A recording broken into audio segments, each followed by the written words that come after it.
آج ایک مرتبہ پھر عدلیہ کا تماشا دیکھا گیا۔ آج پشاور ہائی کورٹ سے ایک فیصلہ آیا محسوس نشستوں کے حوالے سے، حلف برداری کے حوالے سے۔ یہ فیصلہ آخر تھا کیا؟ یہ فیصلہ آخر ہے کیا؟ اور کیوں یہ فیصلہ جاری کیا گیا؟ یہ آپ کو بتاتے ہیں۔ آج جو چھٹی والے دن پشاور ہائی کورٹ کھلی، پشاور ہائی کورٹ سے فیصلہ آیا، یہ یاد دلاتی ہے 9 اپریل کی رات کی۔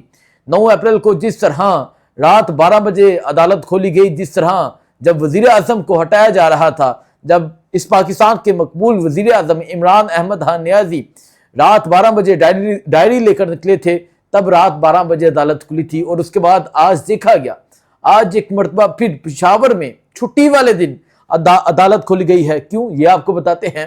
اس کے علاوہ خیبر پختونخوا اسمبلی کا آج جو اجلاس تھا، وہ قرم پورا نہ ہونے کی وجہ سے اسے آگے لے کر نہیں جایا گیا، اسے اجلاس کو ختم کر دیا گیا اور پھر تاریخ دی گئی 24 تاریخ کو دوبارہ اجلاس ہوگا۔ لیکن اس کے بعد ہم دیکھتے ہیں کہ یہ جو اپوزیشن پارٹیاں ہیں، جو خیبر پختونخوا کی اپوزیشن ہے، وہ چلے جاتے ہیں پشاور ہائی کورٹ اور وہاں سے ایک اہم فیصلہ لے کر آتے ہیں۔ اس پہ بات کرتے ہیں۔ اس کے علاوہ بلوچستان میں آج ایک مرتبہ پھر ایک ہوا کی بیٹی اور ایک نوجوان جنہوں نے پسند کی شادی کی تھی، پسند کی شادی جرم بن گیا۔ اور پھر بڑا وہ دردناک منظر تھا کہ عورت جو تھی جسے گولیاں مار کے قتل کیا گیا، میں اسے شہید کہوں گا، وہ اپنا دوپٹہ سیٹ کرتی ہوئی، دوپٹہ سیدھا کرتی ہوئی آگے چل کر گئی اور گولیوں کا انتظار کرنے لگی، کان پہ ہاتھ رکھے اور گولیاں کھائیں، لیکن کسی کے پاؤں نہیں پکڑے، کیونکہ یہ ہجروں کے آگے کیا ان کے پاؤں پکڑنے، ان کی مردانگی صرف یہاں کام آتی ہے کہ اپنی خواتین کو مار دو۔ ان کا قصور کیا تھا؟ پسند کی شادی۔ اس پہ بات کرتے ہیں۔ اس کے علاوہ آج لاہور نے بڑا زبردست سرپرائز دیا ہے۔ آج لاہور کا سرپرائز تھا کیا؟ آج اتنی یوتھ کہاں سے اکٹھی ہوئی تھی؟ اور آج جو عمران خان کی تصاویر والے ماسک پہنے تھے، یہ ماسک کہاں سے آئے؟ تحریک انصاف کے جھنڈے، پولیس کی نفری، جگہ جگہ پولیس کے ناکے، پولیس کی گرفتاریاں، لیکن اس کے باوجود بڑا زبردست سرپرائز دیا گیا۔ یہ تمام چیزیں آپ کے سامنے رکھتے ہیں اور آپ کو آج کے حوالے سے بتاتے ہیں۔ پہلے بات کرتا ہوں سینٹ کے حوالے سے۔ آپ کو پتہ ہے کہ ایک دیکھیں، اس ملک میں عدلیہ تماشا بن چکا ہے، اس ملک میں جمہوریت صرف نام کی رہ گئی ہے۔ سپریم کورٹ سے آپ کو یاد ہوگا ایک فیصلہ آیا تھا 8-5 سے محسوس نشستوں کا فیصلہ آیا، لیکن اس پہ امپلیمنٹ نہیں ہوا، محسوس نشستیں تحریک انصاف کو نہیں دی گئیں۔ پھر اس کے بعد دوبارہ سے ایک لارجر بینچ بنایا جاتا ہے، جب آئینی ترمیم ہو جاتی ہے دوبارہ سے ریویو ہوتا ہے، دوبارہ سے محسوس نشستوں کا کیس سنا جاتا ہے، اور پھر وہ جو محسوس نشستیں ہیں وہ تحریک انصاف سے چھین کے باقی تمام پارٹیوں میں بندر بانٹ کر دی گئی، باقی تمام پارٹیوں میں بانٹ دی گئی۔ تو آج خیبر پختونخوا اسمبلی میں محسوس نشستوں کے حوالے سے، محسوس نشستوں کے کیس، جو محسوس نشستیں تھیں، جو ایک فیصلہ آیا تھا، وہاں حلف برداری ہونی تھی، لیکن اسپیکر خیبر پختونخوا اسمبلی میں کہتا ہوں کہ دلیر انسان ہے، کمال انسان ہے، بڑا انہوں نے سٹیپ لیا۔ انہوں نے آج وہ جو اجلاس جو ہے اسے معطل کر دیا۔ اجلاس انہوں نے کہا کہ مزید نہیں چل سکتا کیونکہ قورم پورا نہیں ہے، اور یہ ایک اسٹریٹجی تھی۔ لیکن کیا ہوتا ہے کہ اس کے بعد یہ جو جماعتیں ہیں یہ چلی جاتی ہیں پشاور ہائی کورٹ، اور پھر چھٹی والے دن آج پشاور ہائی کورٹ کھلتی ہے اور یہ فیصلہ جاری کرتی ہے کہ محسوس نشستیں جو ہیں وہ اس کا حلف گورنر خیبر پختونخوا لیں گے، گورنر خیبر پختونخوا اس پہ حلف برداری کریں گے۔ یہ فیصلہ جاری کیا جاتا ہے۔ جب یہ فیصلہ جاری کیا جاتا ہے تو یہ ایک سیاہ فیصلہ تھا، مطلب آپ نے، اور اس میں الیکشن کمیشن ایک چیز لکھتا ہے کہ جو اسپیکر ہیں خیبر پختونخوا اسمبلی، انہوں نے کہا کہ اس پہ حلف نہیں ہو سکتا، اس پہ ہم مزید کارروائی نہیں کر سکتے، حالانکہ انہوں نے 24 تک اجلاس جو ہے وہ ملتوی کیا تھا۔ انہوں نے یہ ختم نہیں کر دیا اجلاس، انہوں نے ملتوی کیا تھا کہ 24 تاریخ کو دوبارہ سے اجلاس ہوگا۔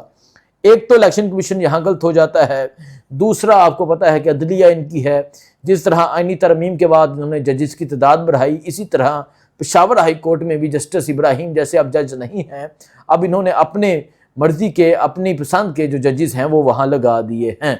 سو دیکھتے ہیں ابھی گورنر خیبر پختونخوا حلف لیں گے۔ گورنر خیبر پختونخوا ابھی حلف برداری کی تقریب ہوگی اور تمام لوگوں سے حلف لیں گے، کیونکہ تحریک انصاف سے تو سیٹیں چھین لی ہیں، لیں حلف جن سے لے سکتے ہیں۔ ایک طرف تو یہ ہے، دوسرا میں نے آپ کو پشاور ہائی کورٹ کا فیصلہ بھی بتا دیا، جو آج خیبر پختونخوا اسمبلی میں ہوا وہ بھی بتا دیا۔ اب میں بات کرتا ہوں بلوچستان کے ایک افسوسناک واقعے کے حوالے سے۔ یہ بلوچستان کا افسوسناک واقعہ ہے جس بلوچستان کے وزیر اعلیٰ لندن میں جا کے دوسرے ملکوں میں جا کے اپنے بیٹوں کے ساتھ عیاشیاں کر رہے ہیں، اسی بلوچستان میں بسز پہ فائرنگ کی جا رہی ہے، اسی بلوچستان میں پنجابیوں کو شہید کیا جا رہا ہے۔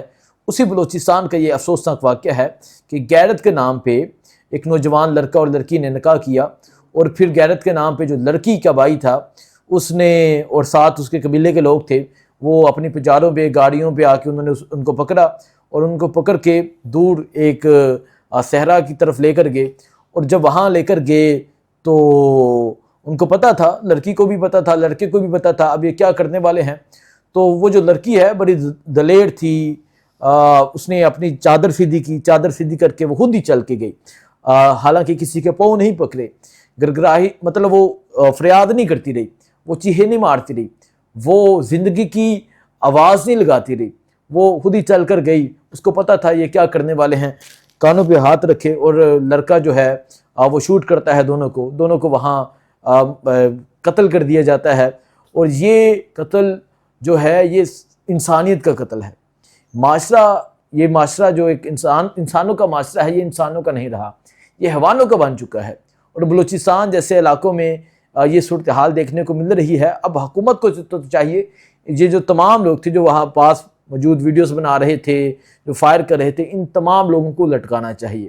کون سا جرم کیا تھا؟ انہوں نے مرضی سے نکاح کیا تھا۔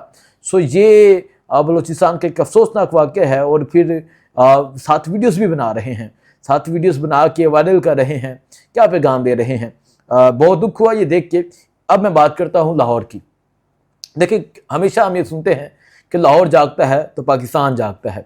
آج لاہور میں یوتھ نے، پاکستان تحریک انصاف کی یوتھ سینٹرل پنجاب کی نے بڑی زبردست ریلی نکالی۔ یہ ریلی نہیں بلکہ یہ موبلائزیشن تھی۔ یہ پیغام تھا ان لوگوں کو جنہوں نے ہان کو دبانا چاہا، جنہوں نے ہان کے ورکرز کو دبانا چاہا، جنہوں نے گرفتاریاں کیں، جنہوں نے اغوا کاریاں کیں، جنہوں نے چاردیواری کا تقدس پامال کیا، جنہوں نے لوگوں کی ماؤں کے سروں سے دوپٹے کھینچے، ماؤں کے گریبان پھاڑے، جنہوں نے چھوٹے چھوٹے بچوں کو دھکے دیے، جنہوں نے کون سا ظلم اس پنجاب میں نہیں ہوا۔ اور پھر پنجاب میں تھوڑا سا بیک گراؤنڈ میں جاتا ہوں۔ پنجاب میں نئی باڈی تشکیل دی جانی تھی، یعنی یوتھ کے عہدے دیے جانے تھے۔ آپ یقین کریں کہ اتنی فسطائیت کے دور میں، اتنے جبر کے دور میں، اتنے ظلم کے دور میں، اگر ایک منڈی بہاولدین کی ایک سیٹ ہے، اس کے لیے 50 اپلائی کرنے والے لوگ تھے کہ ہمیں یہ عہدہ دیا جائے۔ کوشش تھی، ایک نوجوان کی کوشش تھی یہ مجھے دیا جائے، دوسرے کی کوشش تھی یہ مجھے دیا جائے، اور پھر جو تقریباً یہ ٹوٹل 8-10 سیٹیں بنتی ہیں، اور تقریباً 500 لوگ تھے اپلائی کرنے والے۔ یہ ہے لوگوں کی عمران خان سے محبت۔ اب یہ جو یوتھ کے عہدے ہیں، یہ کوئی منسٹر نہیں بننا، ان کو کوئی سرکاری خرچے نہیں ملنے، اپنی جیب سے لگانے ہیں، خود سٹرگل کرنی ہے، کوشش کرنی ہے، اور ساری چیزیں فیس کرنی ہیں، لیکن پھر بھی کہتے ہیں کہ ہم نے ہان کے ساتھ چلنا ہے۔ تو آج لاہور میں پہلے تو میں بتا دوں، جب یہ ریلی اناؤنس ہوئی کہ لاہور میں آج ریلی نکالی جائے گی، تو پوری یوتھ جو تھی سیالکوٹ سے، اس کے علاوہ سمریال سے، وزیر آباد سے، گجرات سے، منڈی بہاولدین سے، اس کے علاوہ لاہور سے، حافظ آباد سے، قصور سے، یہ تمام یوتھ آج پہنچی ہوئی تھی لاہور۔ اور جب پولیس کو یہ پتہ چلا تو پولیس اتنی ایکٹیو تھی، آج ہر جگہ پولیس کے ناکے، ہر جگہ پولیس کے ناکے۔ یقین کریں کہ میں اس ٹائم لاہور میں موجود ہوں، جب ہم گزرے تو ہر جگہ پولیس کے ناکے تھے، لیکن پھر بھی نوجوانوں نے کمال کیا، شاندار ریلی نکالی، بڑی زبردست ریلی نکالی۔ اور یہ کوئی 2 منٹ 4 منٹ آئے غائب ہو گئے، یہ نہیں تھا، بلکہ یہ تقریباً 2 گھنٹے لاہور کی سڑکوں پہ رہے۔ عمران خان کے ماسک پہنے تھے، تحریک انصاف کے جھنڈے تھے، پاکستان کے جھنڈے تھے، اور پیغام ایک تھا کہ ہم نہ ڈرنے والے ہیں نہ جھکنے والے ہیں۔ اور بڑا زبردست آج ایک نعرہ لگا رہے تھے عمران خان کی رہائی کے حوالے سے، ایک ہی مقصد، ایک ہی نعرہ، رہا کرو خان ہمارا، یہ نعرہ لگایا جا رہا تھا۔ اور پھر یہ پیغام دیا گیا ہے کہ 5 اگست کو آپ کو بتایا جائے، آج سرپرائز ہے، 5 اگست کو آپ کو مکمل مووی دکھائی جائے گی۔ اب دیکھتے ہیں تحریک انصاف 5 اگست کے حوالے سے کیا اسٹریٹجی بناتی ہے، تحریک کے حوالے سے کیا عمل بناتی ہے۔ تحریک انصاف کے کارکنان تو تیار ہیں، اب تحریک انصاف کی لیڈرشپ اس میں کیا کرتی ہے یہ دیکھا جائے گا۔ دعاؤں میں یاد رکھیں۔ اللہ حافظ۔